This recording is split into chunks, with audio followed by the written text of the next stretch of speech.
Welcome to Untested Builds, where you figure out how to play as your favorite fictional characters in Pathfinder 2nd Edition. Like and subscribe for a new Pathfinder build every week, and join the Patreon to vote in the current poll between Vandal Savage, Scarecrow, and Cheetah from DC Comics. This week, we're striking while the iron is hot and building the reason we're all playing this game in the first place, the Dami Mommy Lady of the House, Lady Dimitrescu.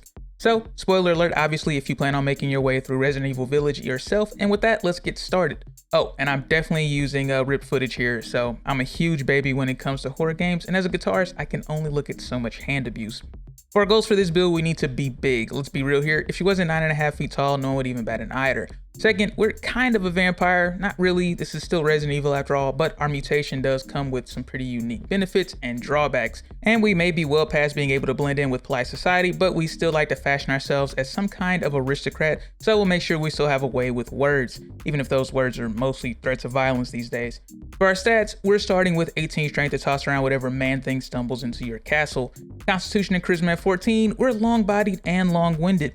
Dexterity at 12, we get around pretty well in a house designed for people half our size. Wisdom and Intelligence go untouched for now. We like to talk the big talk, but we're really just a pawn in the BBEG, who's been mind controlling us and our adoptive siblings. For our skills, we're trained in diplomacy and occultism and an expert in society like any European aristocrat from the Great War era would be. Master medicine and trained in arcana, we've learned a thing or two watching these experiments over the decades, and legendary athletics and intimidation courtesy of our condition. The lady was a human, but thanks to a mold infection and surgically implanted parasite, we've got an insatiable appetite for blood. Human Dampiers gain low light vision in addition to our 2 human ability boosts. We'll take the noble background for training in heraldry lore and the courtly graces feat to use our society modifier in place of diplomacy to make an impression with other nobles. But don't do that because our charisma modifier is better already.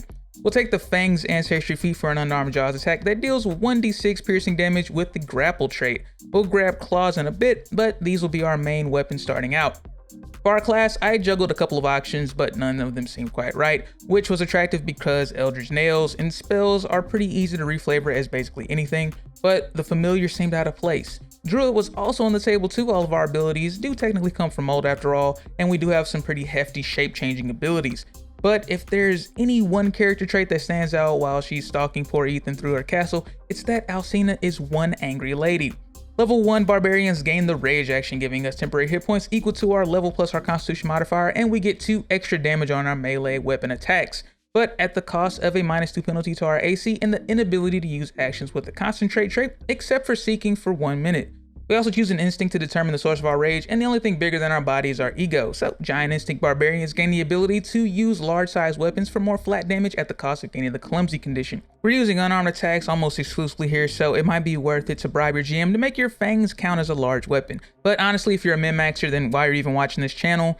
Go watch Crunch McDabbles if that's what you're into. For our class feat, Raging Intimidation allows us to use demoralize actions while we're raging, even though they have the Concentrate trait.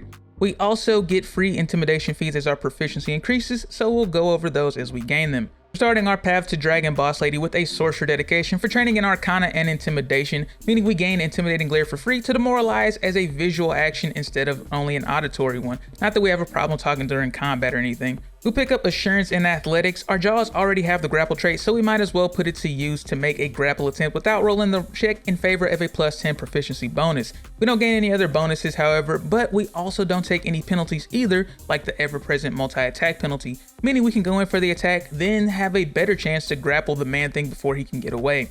Level 3 Barbarians gain Deny Advantage, meaning we're no longer flat-footed to hidden, undetected, or flanking creatures our level or lower, nor creatures our level or lower using Surprise Attack.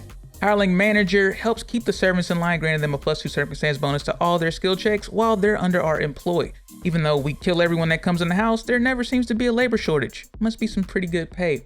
The Quick Coercion feat allows us to coerce a target immediately without spending the usual minute of conversation first. We finally get our claws from our Green Dragon bloodline from basic bloodline spell for Dragon Claws to gain an unarmed claw attack that deals 1d4 slashing damage plus 1d6 poison damage for a minute. We also gain Poison Resistance 5 while our claws are out.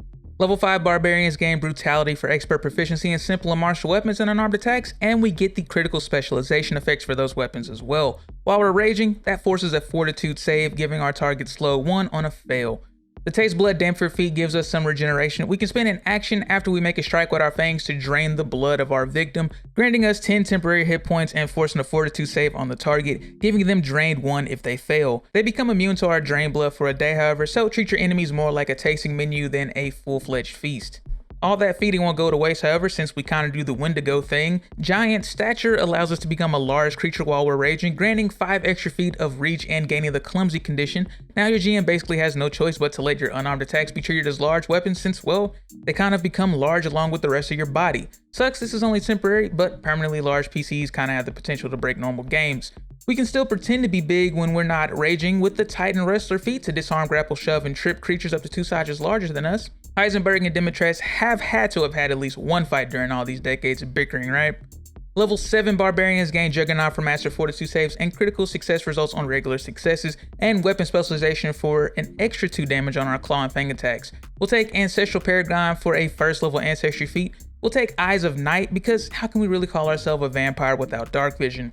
The Anoint Ally Sorcerer feat lets us make a blood mark on one of our daughters so they can gain the effect of our blood magic when we cast our Dragon Claws, granting them a +1 bonus to AC for a round. Not that it'll help that much if people keep leaving these windows open. We've got a lot of actions to take at the start of combat. We cast Dragon Claws, we rage, and we become large. We can add a Demoralize to the mix with Battle Cry to attempt to demoralize a foe we can see as a free action whenever we roll initiative. Once we're legendary in Intimidation, we can also demoralize by spending a reaction whenever we critically succeed on an attack roll. Level 9 Barbarians gain Raging Resistance, granting us resistance equal to 3+ our Constitution modifier to bludgeoning damage and our choice of cold, electricity, or fire damage while we're raging. Lightning Reflexes increases our reflex saves to Expert, and our Fangs get even better with Bloodletting Fangs to deal an additional 1d4 persistent bleeding damage whenever we critically hit with our Fangs attack. Intimidating Prowess bolsters our intimidation whenever we use our size to our advantage, which is basically like always. We gain a +2 circumstance bonus to our coerce and demoralize actions thanks to our strength score of 20. With all those sorcerer's feats out of the way, we can take the dedication we really want. The Dragon Disciple dedication gives us the constant poison resistance equal to our level, plus a +1 circumstance bonus against sleep and paralyzing effects. Level 11 Barbarians gain Mighty Rage to use a single action with the Rage trait as a free action whenever we enter our rage. So now we can be big immediately or throw out a Demoralize action since those have the Rage trait for us too. The Fast Recovery General feat allows us to regain twice as many hit points from resting, and we also reduce the stage of diseases and poisons more effectively on successful Fortitude saves since we're basically under the constant effects of one of the most messed up contagions on the planet. The recovery doesn't stop there though. Continual recovery allows us to treat wounds on a target once every 10 minutes instead of only once per hour. It took a magical dagger to even put a crack in our porcelain skin. Can't let the peasantry see you bleed. We basically get our signature move here with Furious Grab to spend an action to automatically grab a foe that we succeed on a strike while we are raging. Level 13 Barbarians gain Weapon Fury for master proficiency in simple and martial weapons as well as unarmed strikes. This also increases our weapon specialization damage from 2 to 3. Medium Armor Expertise gives us expert proficiency in medium and light armor as well as unarmored defense. We don't have nearly enough dexterity to swing for unarmed defense, so probably best to skip the evening attire and go for some scale mail instead. And Greater Juggernaut gives us legendary Fortitude saves, regular fails on critical fails, and when we fail on a Fortitude save that would deal damage, we only take half the damage instead. We get even better at resisting the more pedestrian diseases with Necromantic Physiology for a +2 circumstance bonus to all of our saves against diseases. If you aren't able to get the job done during your minute of giant raging, don't worry, because we're finally the boss monster we were meant to be with Shape of the Dragon. Once per day we can cast Dragon Form on ourselves for AC equal to 18 plus our level, 10 temporary HP, 40 foot land speed and swim speed, 100 feet of flying speed, 60 feet of imprecise scent, jaw, claw, tail, and horn attacks, and a breath weapon that forces a Fortitude save to deal 10d6 poison damage in a 30-foot cone for a minute. If they weren't running before, then they definitely are now. The Terrified Retreat feat forces foes we successfully demoralize to flee from us for 1 round if they are a lower level than us. Level 15 Barbarians gain Indomitable Will for master will saves and critical success results on regular successes. Greater Weapon Specialization increases the bonus damage we receive from our weapon specialization from 3 to 6. We gain the Scared to Death feat for free thanks to our now legendary Intimidation. We attempt an Intimidation check against the target's will DC, frightening them on a success or failure. If we crit, they have to succeed on a Fortitude save against our Intimidation DC or die immediately. Probably won't work on poor Ethan though, it's a bit on the resilient side. We are too, thanks to the Toughness feat, for increased max HP equal to our level and to reduce the DC of our recovery checks to 9 plus our dying condition value instead of 10 plus. Giant's Lunge gives us even more reach on our attacks, adding 10 feet of reach on top of the extra reach we already gained from growing in size until our rage ends by spending an action. We'll take Terrifying Resistance to gain even more resiliency. Whenever we succeed on a demoralized action, we gain a +1 circumstance bonus against the creature's spells for the next 24 hours. Not that they'll last that much longer if we've already set our sights on them. Level 17 Barbarians gain heightened senses to increase our perception proficiency to master. Quick Rage allowing us to rage again after only a round instead of waiting a full minute for more giant woman action before we go full dragon. We come back with more than just our rage though. The bounce back ancestry feat prevents us from increasing our wounded condition once per day whenever we recover from dying. We'll pick up some assurance again, this time in our intimidation skill for that +10 to proficiency but ignoring other bonuses and penalties and skipping the die roll. No need to spend the extra effort playing with the lesser folk. Our dragon form gets more consistent too, with Mighty Dragon Shape to cast dragon form once per hour instead of once per day. Level 19 Barbarians gain Devastator for Master Barbarian class TC and to ignore 10 points of resistance to physical damage whenever we hit on a melee strike. Army of Fury increases our light and medium armor and unarmored defense to match proficiency. We're gaining our last bit of survivability with the Die Hard feat to die at dying 5 rather than dying 4. The group coercion feat allows us to coerce up to 25 different targets simultaneously to strike fear into the entire village at once. Can't be more than like 20 people down there, right?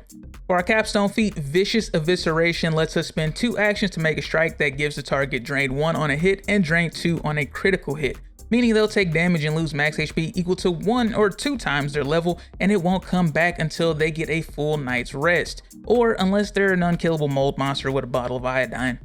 But now that we're level 20, let's look at the pros and cons of this build. We're a literal monster in combat, a large creature with 15 feet of reach, persistent bleeding damage, and huge base damage provided your GM isn't anti-fun. We also can deal out devastating conditions like frightened, drained, and grappled, often without even needing to pass a check. We're a lot more unkillable than Lady D in the actual game too, with 368 HP, 2 rages, and dragon form, and feeding on blood for as much temporary HP as we could ever want. For cons, you're actually going to need all of that HP with only 41 AC in scale mail and even less if you're really attached to that evening gown. And if you ever find yourself in a tight corridor, we lose access to all of our powerful abilities, so maybe a normal human scale mansion wouldn't be the best setting for a campaign to play this in. But that's okay, just lead your stalker to the roof so you can show him the real you. Thanks for tuning into this build. If you're one of my 50% of watchers who's not subscribed, why not subscribe today to help the channel grow and get us another step closer to that coveted community tab. And tap the bell to get notified whenever we post a new build, and if you're feeling super generous, join the Patreon to vote in polls and download character sheets like these lovely people. Until next time, stay safe, take care, and play more Pathfinder.